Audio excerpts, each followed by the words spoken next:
자, 눈물로 하나님의 마음을 예언했던 예레미야의 글에 드디어 느부갓네살이 등장하고, 그리고 그가 바벨론 왕으로 이스라엘 폐하가 되게 할 것이고, 그리고 70년 동안 포로로 잡혀가서 바벨론 왕을 섬기게 된다. 그리고 70년이 끝나면 다시 돌아온다.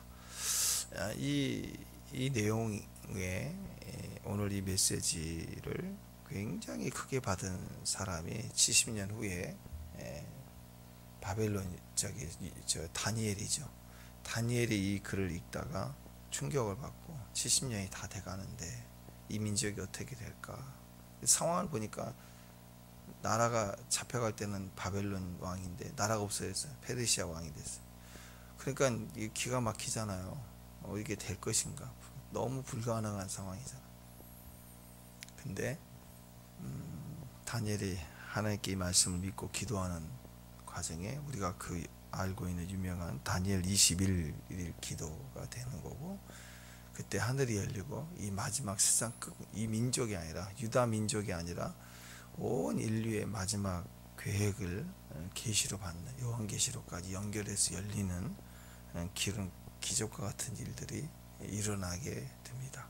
그러니까 이 몇 구절이 웃어 지나갈 구절이 아니란 말이에요. 요한계시록까지 뿌리를 열어놓는 구절이 됐단 말이죠. 그러니까 우리가 큐티 한 절 한 절 할 때 거기에는 이해하지 못하는 하나님의 영원한 계획과 능력이 다 담겨져. 어떻게 받느냐에 따라 달라요. 누가 그 말씀을 붙잡느냐에 따라서 완전히 세상은 달라지는 거예요. 그래서 오늘 하나님의 말씀이 저와 여러분 안에 크게 축복으로 다가오기를 바랍니다. 축복합니다. 우리가 인생을 살아가는 걸 마치 배를 타고 항해하는 것으로 많이 얘기를 하죠. 항해한다. 그럴 때 알지도 못하는 미지를 향하여 항해하는 배에는 우리가 근본적으로 얘기하면 나침반이 필요하다. 그렇게 얘기하죠. 또 나침반이 없으면 북극의 별을 기준으로 해서 방향을 잃지 않으려고 합니다.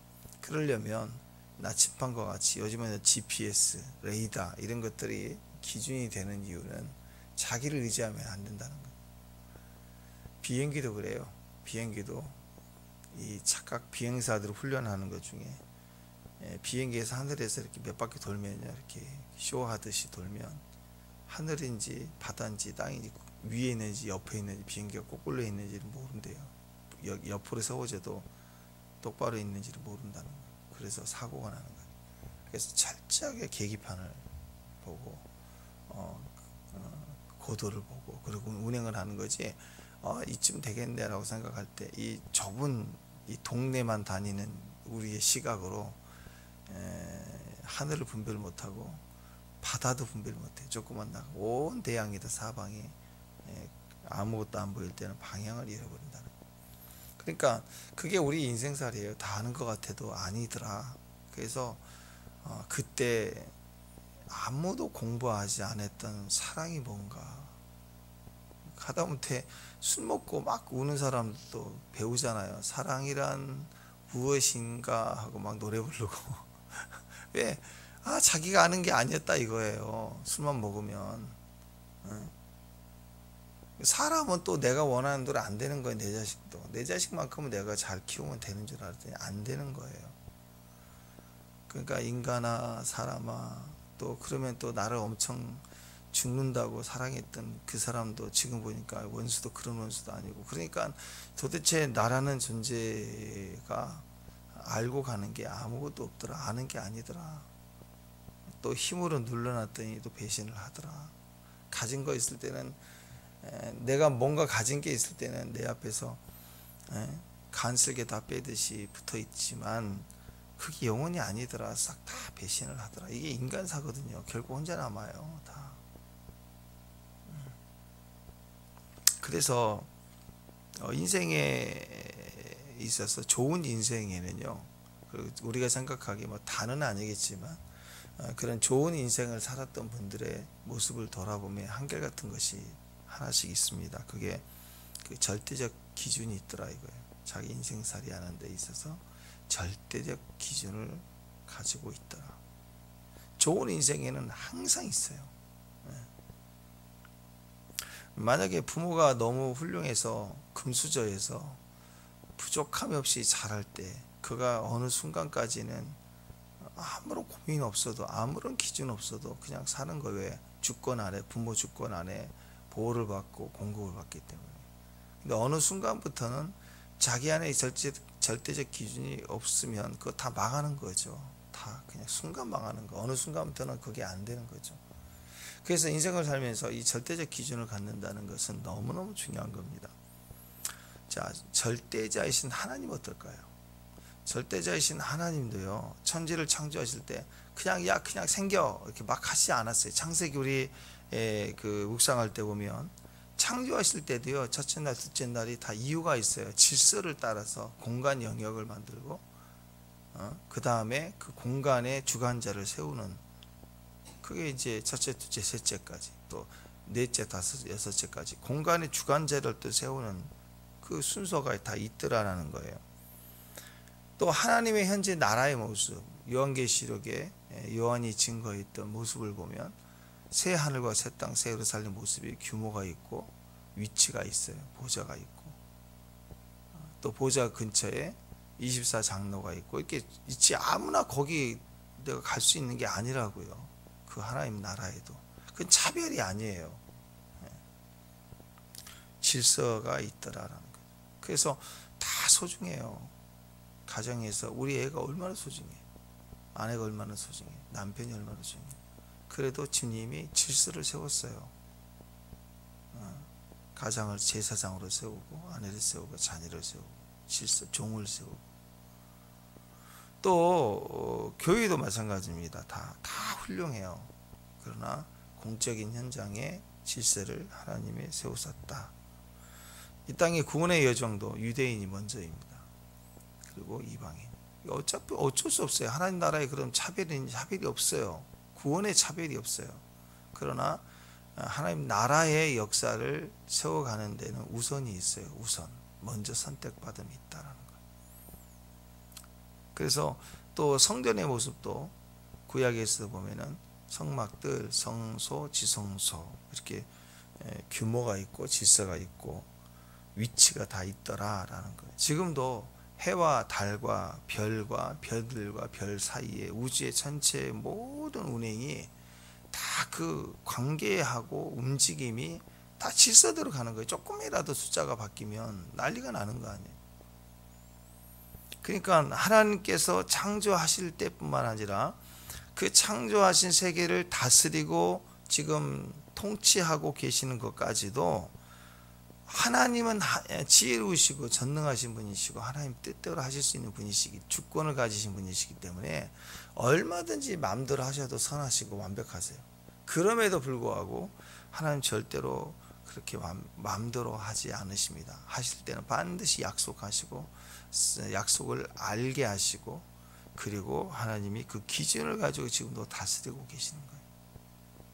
그러니까 예수님이 늘 증거할 때마다 성경의 이 말씀을 응하게 하려 하십니다. 반드시 그분도 마음대로 그냥 다 사람을 고칠 수 있는 능력과 창조주 하나님 아니세요? 그런데도 불구하고 마음대로 그냥 심심하면 하시 고치고 그러지 않으셨어요. 반드시 하신 말 한마디라도 아버지께서 알려주신 것을 말하였다라고 말씀해요. 그러니까 질서와 원칙을 가지고 이 땅에서 통치하셨다. 그래서 우리에게 그냥 기도하면 대충 되는 그런 거 아니라고요. 그러니까 기도하기 전에 내가 얼마나 절박한가만 보지 말고 지금 이 상황에, 이 어려운 상황에 내가 하나님과의 나의 관계의 질서가 어떤가, 기준이 흐트러진 게 있는가를 살피는 게 그게 먼저인 거예요. 막 난리치고 뒹굴고 막 소리지는 게 우선이 아니라 살펴야 되는 거예요. 질서가 흐트러진 게, 절대적 기준이 깨진 게 있는가, 내가 가진 원칙이 지금 흐려진 게 있는가를 먼저 살피는 게 중요하다고. 그래서 사람에게 이 절대적 기준이 없으면 절대적 기준이 흐려질수록 방황이 되는 거예요. 예배도 약해져 버려요. 행위만 남고 본질이 사라져요, 점점. 왜? 기준이 흐려지기 시작합니다. 그러니까 지금 유다 백성 멸망 직전에 이들의 영적 상태는 뭐예요? 열심히 하나님께 하는 건 한다고요. 그게 뭐가 문제냐? 나는 출근하고 퇴근했다, 월급 달라 하는 직장인들하고 뭐가 같아요?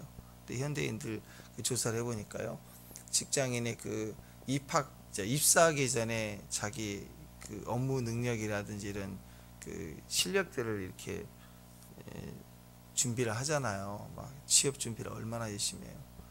그 능력치가 100이라면 이 사람에게 살 수 있는 게 지금 훈련해온 그 영향력, 업무 능력이라든지 이런 거 시키면 해낼 수 있는 능력이 100이라면 직장인들은 평균 28% 정도밖에 안 쓴대요. 그냥 대충 하는 거야.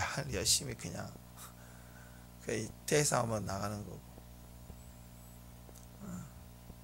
그러니까 대기업에 다니다가 나름대로 열심히 하고 인정받고 그런 것 같아도요, 자기 역량은 28%밖에 안 하는데, 이분이 일찍 퇴사를 하고 치킨집을 차리잖아요. 그럼 치킨집에 배달하고 뜨는 데는 100%를 사용하는데 자기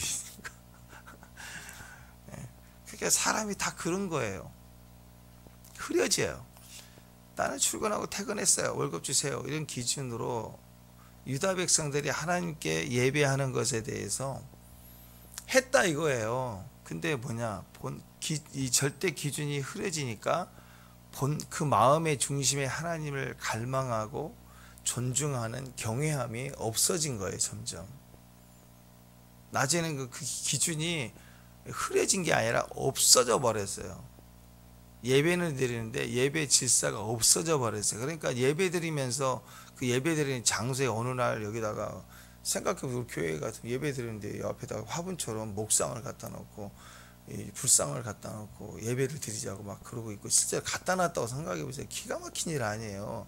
그렇게까지 가고, 말도 안 되는 거지만 자기 자식을 무상 숭배하는데 무당에게 바쳤대, 불을 태워가지고. 그리고 예배 드리러 온 거예요. 그러면 그게 정상이냐고요. 그게 하나님을 아예 떠나가지고 무당파가 돼가지고 거기에 이단에 빠져가지고 그랬나 보다 하고 있는데, 나중에 소문에 들리기를 자기 자녀까지 바쳤다 그러면 그것도 기가 막힐 일인데, 그러고는 이단에 빠진 것도 아니래. 그러고는 교회 예배드리러 거룩한 예배로 복받는다고 하였다. 그러면 그게 정상이냐고요. 그게 하나님 살아계신데. 그런 일들이 벌어진 거예요. 절대적 기준이 아예 없어져 버린 거예요. 무시한 거예요. 대놓고 무시해 버리는 거죠. 그래서 여러분, 이 절대적 기준이 흐려질수록 또는 끊어지면 100% 방황하게 됐어요. 영혼이 방황하고, 그리고 삶이, 인생이 막 방황해. 시간이 방황을 해요. 내 시간이 방황을 해. 내 소유가 막 방황을 해. 그러니까 내가 영혼이 방황하지 않을 때는 내가 쥐고 있으니까 내 것인 줄 알았는데요, 어느 순간은요, 시간이 방황을 하면 내가 노예가 돼가지고 내 자신을 원하는 대로 1분도 못 써요. 1초도 못 써요. 끌려가 시간 다 뺏겨버리는 거예요. 이런 시간 더 주고 저런 시간이 더 주고, 도대체 쉴 수 없는, 쉬지 못하고 쳇바퀴 돌아가듯이 인생이 완전히 꼬여버리는 거예요. 이놈이 뺏어가고, 뭐 병이 와서 뺏어가고, 뭐 내가 할 수 있는 걸 아무것도 못하는 노예로 그냥 전락해버리는 거예요. 또 그런가 하면 내가 소유했던 물질이요, 방황을 해요. 물질이 법적으로 나한테 있어야 되는데 내 소유니까, 뭐 집이 있다, 산이 있다, 뭐 이렇게 상속을 받았다고 합시다. 그게 어떤 사건으로 터져갖고 꽉 묶여서 팔지도 못하고 뭣도 못하고 인생이 꽉 막혀서 방황을 하는 거예요. 아무것도 못하는 거예요. 그래서 완전 그냥 허당이 돼버리는. 그 언제부터 그걸 막 기도한다고 뭐 물질이 돌아오고 묶인 게 풀리고 뭐 그런 거 아니라고요. 다 쏟아가지고 된다고 해서 막 이번에 영끌 해가지고 사업을 시작했는데 막 코로나 터지고 뭐 터지고, 그런 분들이 다 그런 거야. 꽉 막혔어. 그때 이걸 돌파하게 해달라고 깨부시고 어둠의 영을 박살내는 기도를 한다고 될까요? 또 때로는 하나님이 나를 연단케 하는 거야. 이걸 통해서도 연단을 받아야지. 그런 의미도 있을 거예요. 근데 근본적인 것은 뭐냐? 그보다 더 깊은 우선순위는 내가 하나님과 관계의 질서를 깬 게 있는가를 확인해 봐야 돼요. 그 다음에 연단의 의미를 좀 찾고, 그 다음이 뭐 환경을 명령을 하고 돌파하고 믿음으로 도전하고 도와주세요 하면서 사업의 길을 막 부딪혀보고 전단지도 돌려보고 막 그런 뭔가 하는 것이 필요한 거죠. 근데 가장 근본적인 기준, 절대적 기준을 선택하는 것을 우리는 아무렇지 않게 생각해요. 이건 아니라고 생각하는 거예요. 너의 얘기가 아닙니다. 우리 자신의 얘기입니다. 그래서 우리 편에서 이해될 때는 절대적 기준, 절대 선택이 필요한 거고, 하나님 편에서는 절대 기준이에요. 하나님 편에서 표현할 때는 절대적 기준, 여호와의 법 이렇게 얘기하는 거고, 우리 편에서는 그 절대적 기준을 선택해야 돼요. 절대 선택이에요. 절대 선택. 그분의 절대 기준, 그분의 절대 선택. 우리에게는 항상 이 절대적 기준을 선택해야만 하는 절대 선택이 필요합니다. 그걸 떠나면 안 돼요. 그건 우리가 자율의지, 인격이기 때문에 선택을 해야 돼요. 저절로 되지 않습니다. 그러니까 이런 기도하지 마세요. 하나님, 주님 다 아시고, 일어선 것도 아시고, 내가 앉는 것도 아시고, 태어난 것도 아시고, 또 죽는 것도 아시고 다 아시죠. 주님 이 문제도 다 알아서 해결해 주세요. 이런 바보 같은 건 없어요. 우리를 인격으로 그렇다니까요. 오늘부터 저는 세탁기입니다. 기계를 쓰세요. 그거 똑같은 거라고요. 우리가 부모로서 자녀를 사랑하지만 또 자녀가 자기 일대로 열심히 해보다가 자기 고집 피우다가 안 됐어요. 그러면 탕자처럼 돌아와서 죄송하다고, 제가 안 된다고 좀 도와달라고, 제가 열심히 어머니 말 또 아버지 말 잘 듣고 다시 배워서 도전해 보겠다고, 그러면 용서해주고 품는 거죠. 근데 와가지고 난 해도 안 되는 것 같다고, 이제 아빠가 다 알아서 하라고, 그러면 마음이 편해요. 이놈이 고집 피울 때는 속상하지만 돌아와서 이제 아빠 마음대로 하세요, 엄마 마음대로 하세요. 그러면 그래, 내가 옳았지, 네가 틀렸구나 하고 기분 좋아요? 화딱지 나는 거죠. 고집 피우고 말 안 들을 때부터 와가지고 그것 좀 해서 안 된다고 마음대로 하라고 막 그러고, 막 배째듯 그렇게 앉아 있고, 살리든 죽이든 마음대로 하시라고 막 그러고, 아무것도 안 하고 있고 막 그러면 부모가 속 터지죠. 우리가 기계가 아니라고요. 알아서 다 해주세요. 그런 거 없어요. 적극적으로 믿음으로 주님께 맡기고 믿음으로 도전하고 해나가야 되죠. 첫 번째 기준은 절대적 기준을 내가 선택해야 돼. 그 앞에서 엎드리고 꺾어야 되는 겁니다. 이 절대적 기준 앞에 내가 선택하는 것에 대한 이야기가 이제 오늘 첫 번째 나오는데, 쭉 나오는 얘기 중에 이제 첫 번째 오늘 말씀에 나와 있는 내용들이 이제 내 안에 내 만족을 선택할 것이냐, 불안하지만 변화가 되려고 변화의 시도를 하나님 말씀하시는 것을 선택할 것이냐. 하나님이 변화라고 하면 변화를 선택해야죠. 근데 나는 그거 하고 싶지 않는 거예요. 현재 이 자리에 있는 게 내가 만족이에요. 그러면 어제 말과 이 말씀을 이용하면 너는 이렇게 그 좋은 무화과는 주인이 귀하게 여겨서 그것을 이렇게 판매하잖아요. 상품 가치가 있으니까.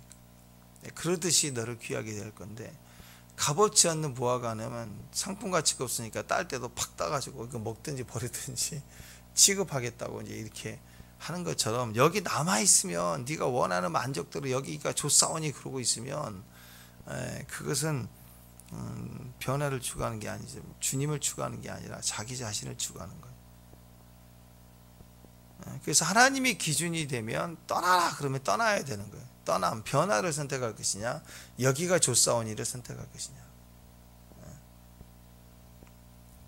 그 말은 네가 말씀을 선택할래, 종교를 선택할래, 우상을 선택할래, 아니면 믿음을 선택할래. 믿음은 살아있기 때문에 가만히 있질 않아요. 믿음을 가진 사람은 막 움직여요. 종교는 죽은 신앙이죠. 신앙도 아니에요. 죽은 거예요. 그러니까 경직됩니다. 종교인들은 경직되고요. 원칙 그것에 뭐죠? 거기에 그 의식 거기에 딱 그것만 하면 다 되는 줄 알아. 그것만.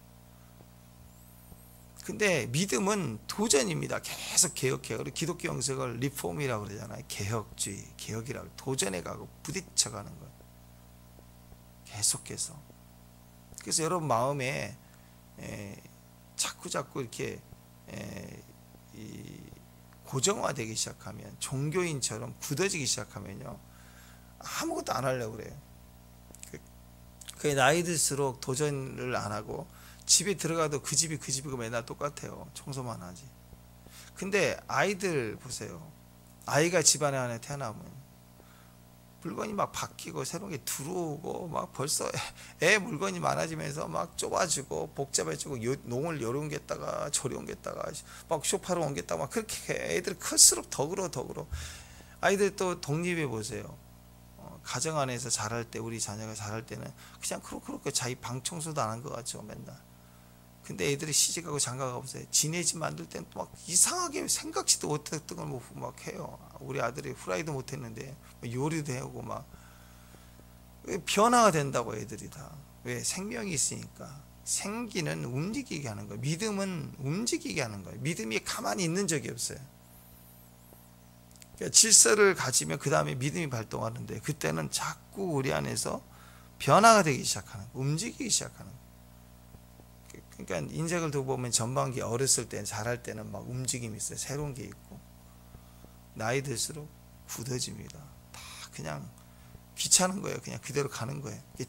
종교화가 되는, 교회 안에 와도 변화가 없어요. 그냥 똑같이. 그러니까 말씀을 묵상한다는 건 기준을 다시 확고하게 하는 거고, 두 번째, 그 안에서 믿음을 가지게 되면 막 집에 가면 달라요. 집에 가면 뭐 해야지, 이렇게 해야지, 저렇게 해야지, 막 바꿔지는 거예요. 변화가 일어나기 시작하는 거예요. 이 종교심은, 저번에 말씀, 종교심은요, 종교라고 하는 것은 그 기본 뿌리가 두 가지라고 그랬죠. 하나는 두려움과 욕심이라고 그랬어요. 그래서 무당 찾아가서 막 하고, 왜 점쟁이에 찾아가느냐? 두려우니까.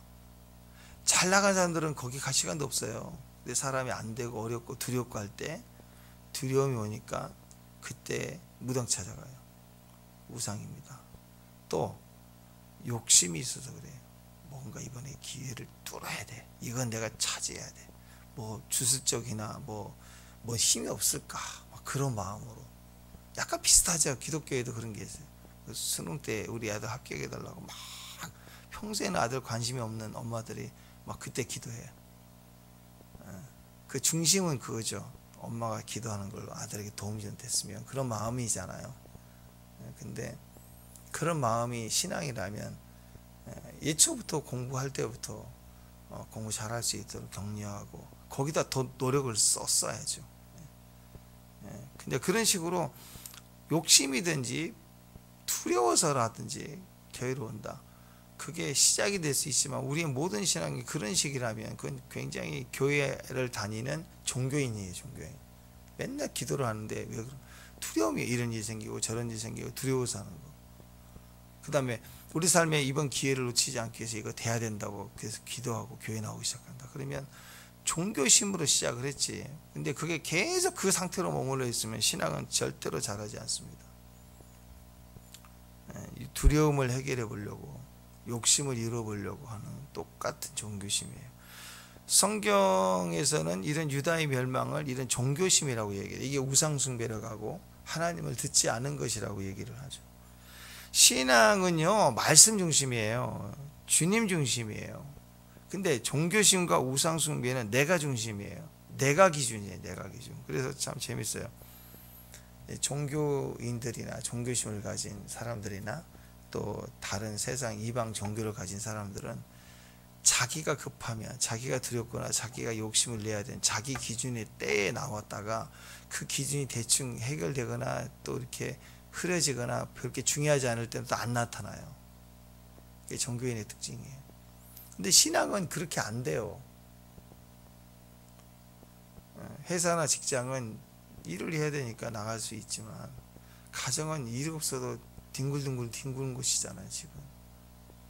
그것처럼 신앙은 일이 있고 없고, 큰 일이 있고 작은 일이 있고를 떠나서 한결같이 그냥 있는 거예요. 주님 앞에 나가서 뒹구는 거예요.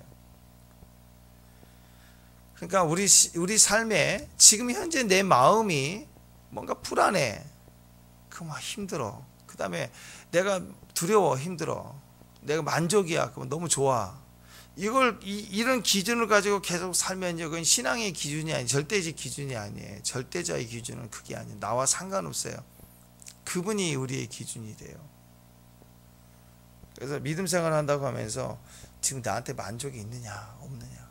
어떤 사람은 딱 1시간만 지나면, 설교가 아무리 듣기 좋아도, 은혜를 받아도 1시간만 딱 지나면 불편해진다. 그러면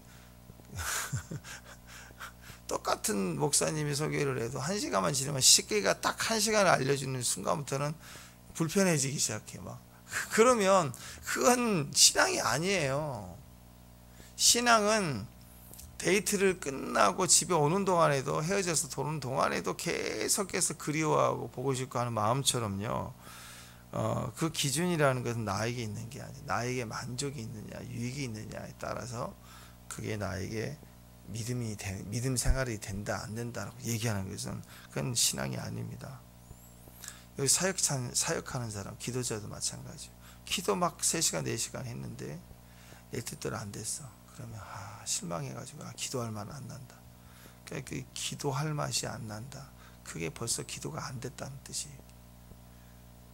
되고 안 되고를 떠나서요, 그 3시간씩이나 기도했다는 것 자체가 의미하는 것이, 그게 기도가 끝난 거예요. 이미 거기서 그분의 성품을 만나고 내가 깨지고 변화된, 그 사람은 그리 아니하실지라도 내가 이렇게 엎드려서 기도한 것만이라도 감사한 거예요. 이미 끝났어야 돼요.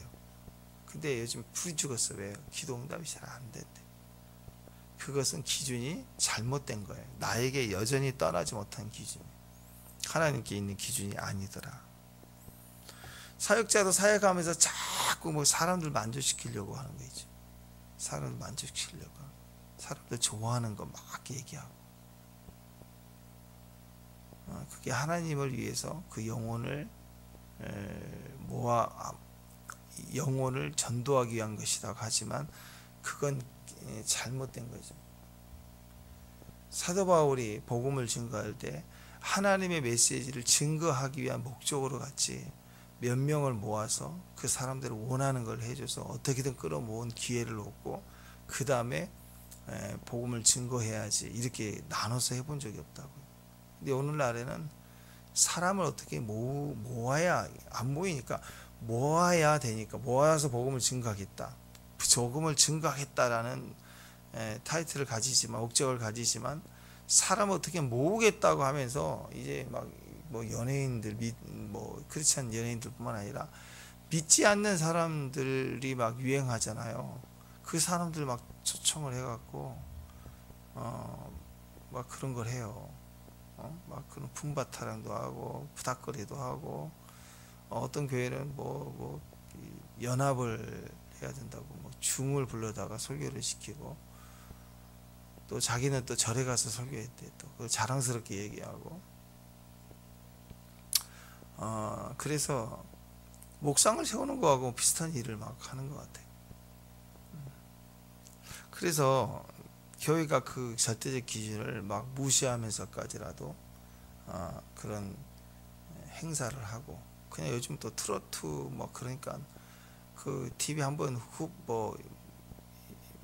후보라도 이렇게 1등 아니더라도 나온 사람이 있으면 TV 나왔다 그러면 막 그걸 초청해가지고 막 교회에서 행사하고 그러더라고. 그러니까 그런 걸 보면 기준이 없는 거죠. 하나님의 절대적 기준이 없는 거예요. 그 법 아래서 자유해야 돼요. 교통 법규를 지키는 선 안에서 자동차가 좀 늦게 갈 수 있죠. 교통체증이 있으면. 그래도 법을 지키는 것 안에서 자동차가 자유해서 자유롭게 어딘지 갈 수 있는 거죠. 마음대로 가버리면 안 돼. 법을 무시하면 안 되는 거예요.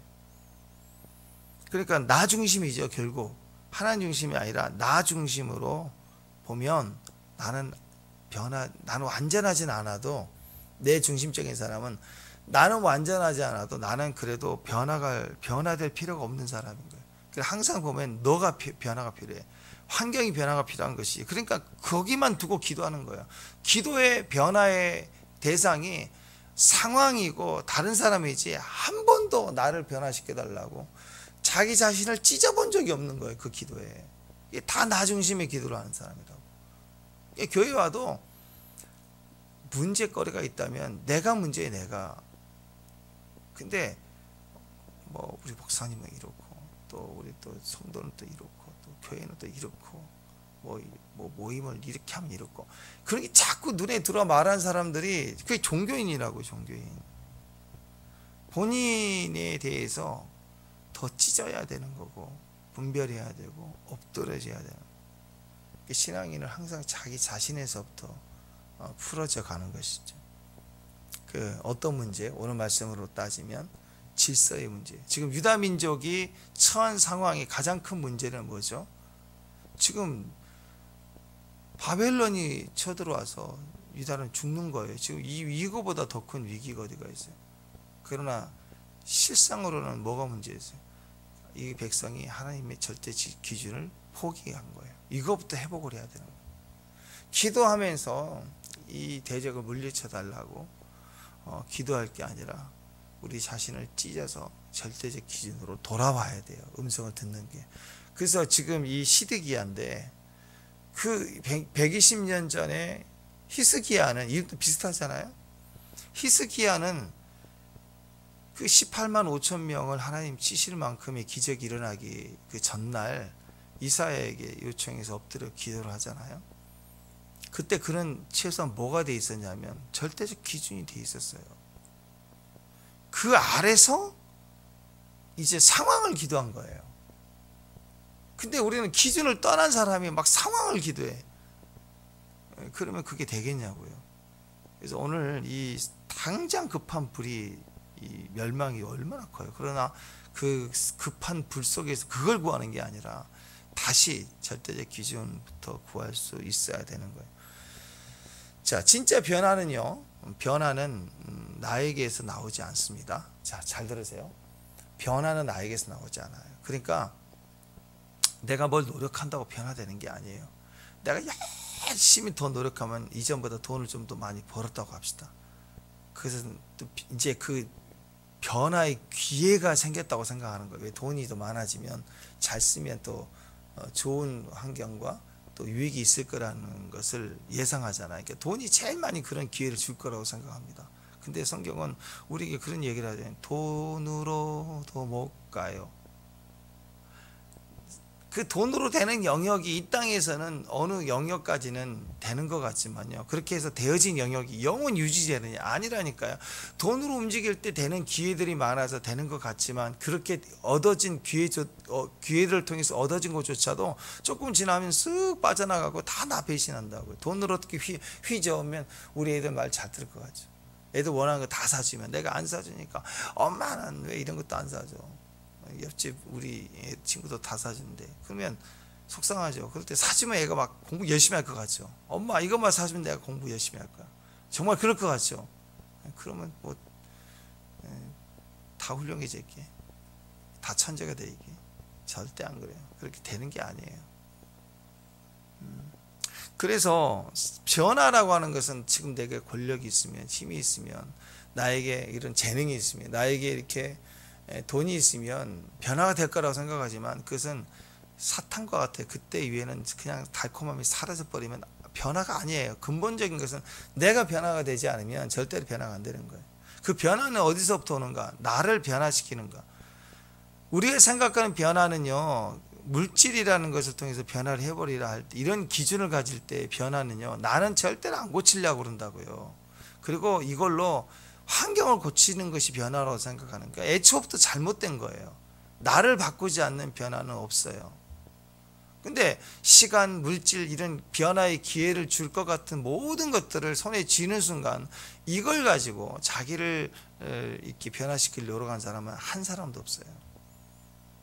이렇게 어렵고 물질의 고난이 있을 때 장사를 해가지고 막 장사의 신 해갖고 돈을 갑자기 막 10억 20억을 벌었다 합시다. 100억을 벌었다. 그럼 그걸로 다 선한 마음으로 남을 위해서 돕겠다고 돌아다닌다고 해도 그건 자기를 변화시킨 게 아니에요. 다 남 변화시키려고 바빠요. 근데 천국이라는 하나님 나라 입장에서 보면 지금 제일 먼저 많은 투자를 해야 될 존재가 나에게 시간과 물질과 뭐 이런 기회를 준다면 그 기회를 통해서 먼저 나를 변화시켜야 돼요. 그래서 물질이 주어질 때 이걸 가지고 내가 남을 도와주겠다라고 움직이기 전에 그걸로 하면 남을 도와주는 일은 일어나겠죠. 근데 자기를 위한 일은 아니에요. 거기는 욕심과 야망이 생겨. 내가 너를 도와줬다 하는 자의식이 이전에 없던 자의식이 계속 쌓여져 가는, 교만해져 가는 거예요. 근데 아무리 돈이 많아도 물질이 많아도 하나님이 가라고 하시는 데까지 가고, 멈추라고 하면 멈추고, 쓰지 마라고 하면 안 쓰고, 써라고 하면 쓰고, 이렇게 주권을 맡기는 걸 통해서 내가 하루하루 성장해 가고 하나님의 뜻을 이루어가는 거예요. 그러니까 진짜 변화는 말씀이 있을 때 변화가 되는 것입니다. 그래서 변화를 영적으로 이해하면 말씀이 우리에게 변화를 주기 때문에 하나님 말씀이 있고요. 그리고 나라는 존재가 있을 때 말씀과 내 존재가 일치가 되는 걸 변화라고 그래요. 근데 하나님 말씀과 상관없어. 그냥 내가 원하는 뜻이 있고 내가 있는데 내가 원하는 뜻과 내가 일치되는 걸 변화라고 얘기하지 않아요. 그건 망함이라고 얘기하는 거예요. 그러니까 자 보세요. 다시요. 내가 있는데, 나라는 존재가 있는데 말씀이 있어요. 하나님 뜻. 내가 있는데 내가 원하는 뜻이 있다고. 내가 원하는 뜻은 사실은 사탄이에요. 근데 내가 있는데 내가 하나님의 말씀과 일치되기 위해서는 뭐가 필요하냐면 말씀이 필요한 거예요. 말씀을 구하게 돼 있어요. 은혜를 구하게 돼 있다. 끊임없이 하나님과 관계 속에서 내 자신이, 왜? 하나님은 완벽하잖아요. 말씀은. 아니 친구하고 나하고 일치가 되려면 야 너도 일 포기 나도 일 포기 이렇게 해서 맞춰지는, 절대적으로 짜장면만 먹는데 나는 짜장 먹고 싶은데, 그러면 그래 그럼 너가 집은 짜장, 저녁 때는 짬뽕이야, 이렇게 뭔가 이렇게 친구는 그런데 말씀은 그런 게 없어요. 말씀은 100% 완벽해요. 그러니까 말씀은 완벽하니까 말씀과 일치되려면 나는 100% 내가 깨져야 되는 거예요. 말씀과 일치되기 위해서는 내가 깨져야 된다. 그 말은 변화가 되기 위해서는 절대적으로 내가 변화되는 게, 그게 바로 변화예요. 그런데 내 뜻이에요. 내 뜻, 내가 원하는 뜻. 그리고 내가 있는데 내 뜻과 내가 일치되기 위해서는 자기를 깨트릴 생각 안 한다고. 내가 원하는 그 환경, 이걸 안 해주는 사람, 이게 좀 변화되기를 원하는 거예요. 그래서 이 사이에 뭐가 필요하냐? 돈이 필요한 거예요. 돈이. 물질을 구하는 거라고. 하나님을 구하지 않아요. 말씀을 구하지 않아요. 하나님 관계에서 말씀과 일치되는 진짜 변화는 내가 깨지는 것을 구하는 거지만, 물질이나 어떤 야망이나 뭐 어떤 그 뜻을, 내가 원하는 일을 성취하기 위해서는 하나님 말씀을 구하지 않아요. 나는 괜찮고 너가 깨져야 돼. 너가 나한테 와줘야 돼. 이 뜻을 이루어야 돼. 하고 내 주권을 절대 포기하지 않는 거예요. 그걸 변화가 아니에요. 하나님의 말씀에서부터 변화가 나오는데 그 일치됨을 포기해버리고 세상과 내가 원하는 것을 붙들려고 하는 거, 일치되려고 하는 거, 그건 변화가 아닙니다. 일시적으로 좋아지는 몇 가지가 있을지언정 좀 편해졌을 수는 있지만 그거 오래가지 못해요. 진짜 변화는 말씀에서만 나오는 거예요. 말씀은 항상 완벽합니다. 그래서 말씀의 참 변화를 구하는 사람들은 말씀 앞에서 나를 꺾는 거예요. 그래서 우리는 날마다 말씀을 구해야 돼요. 말씀을 듣고 말씀을 구하고 말씀 앞에서 녹아지고 말씀 앞에서 박살나고 깨지고, 그렇죠? 한두 번 깨져요. 말씀 볼 때마다 깨져요. 박살나요. 뭐 깨지고 박살만 나나요? 녹아내려요. 어느 때는 무너지고 깨지고 박살, 어떨 때는 파가지고 옮겨버려 막. 그리고 다 된 줄 알죠? 그럼 또 살아나요. 그냥 그 다음날 또 깨지는 거예요 또. 근데 그게 맞아요. 왜냐하면 우리 자아는 끊임없이 그 기질을 발휘하고 똑같이. 왜? 내가 깨져야 말씀과 일치되니까. 내 뜻은요, 내가 안 깨지고 이루려고 하는 거예요. 내 뜻을 이루려고 하는 사람들은 자기를 깨지는 거 봤어요? 상황을 이용해서 어떻게든 해먹으려고 하는데 막 바쁘지. 내가 깨지려고 하냐고요. 정치인들 중에 야망을 가진 대부분의 정치인들이지만 한 번도 저는 부족합니다 뭐 이런 얘기 한 적이 있냐고요. 없어요. 다 저놈이 부족한 놈입니다 하고 상대를 공격하고 그걸 고쳐야 되는 거라고 얘기를 하죠. 나를 고치고 내가 엎드리는 것으로 변화가 되려고 하지 않아요. 그래서 1절 보면 좀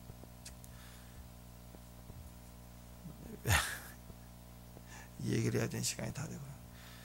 1절 보면 간략하게만 할게요. 이제 1절 보면 요시의 아들 여호야김이죠. 여호야김 왕이 된 지 4년이래요.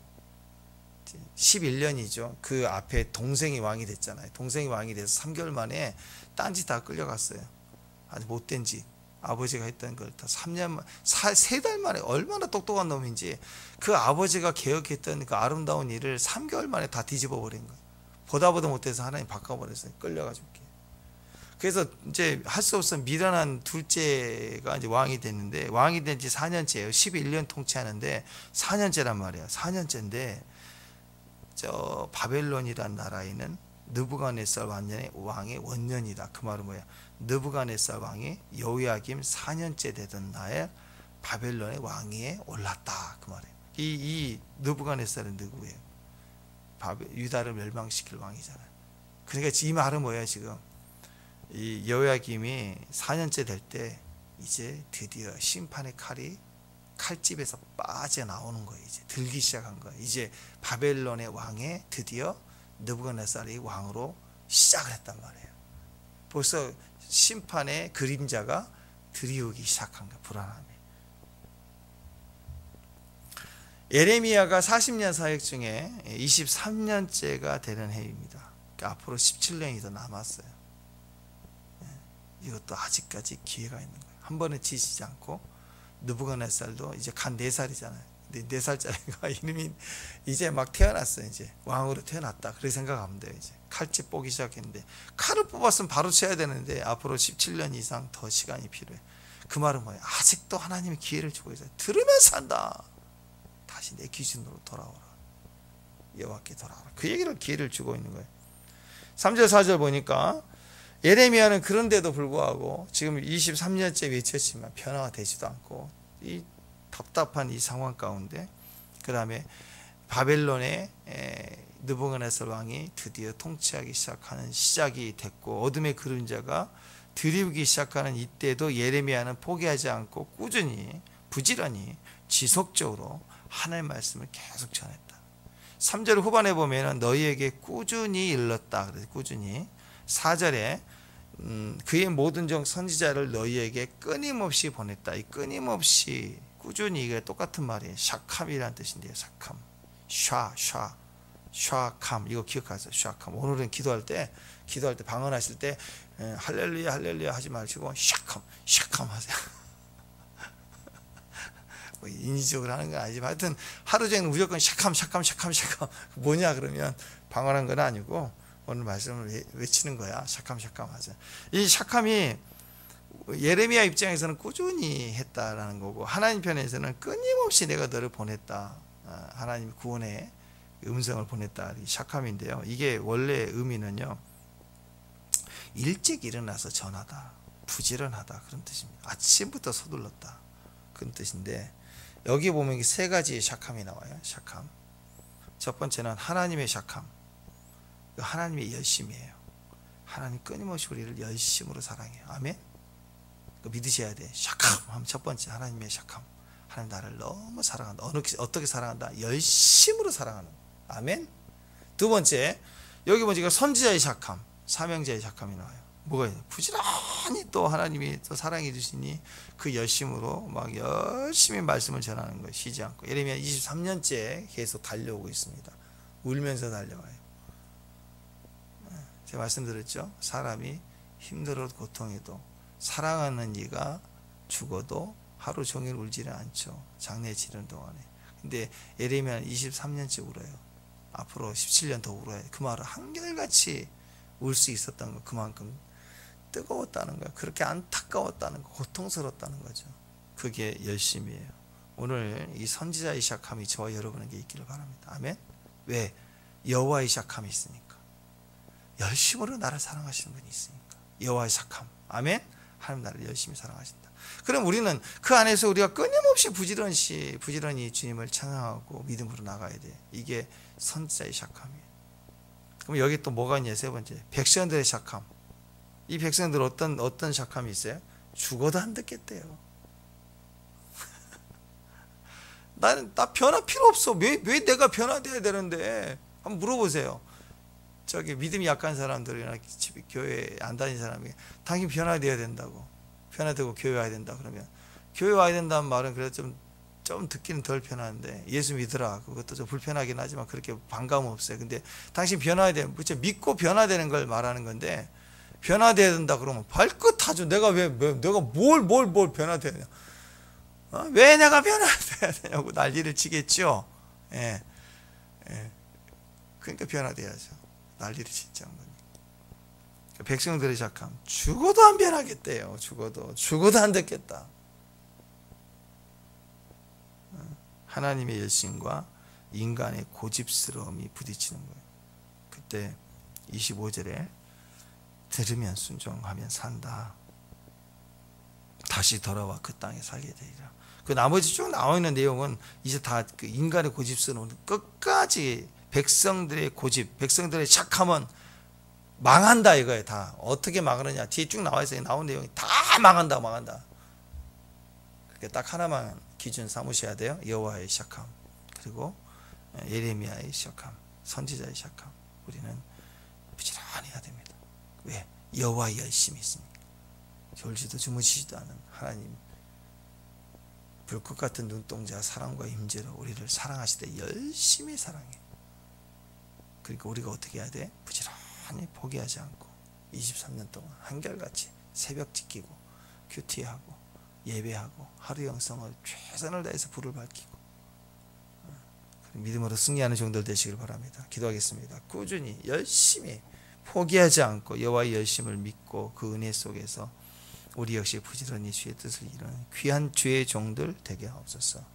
예수님의 이름으로 기도합니다.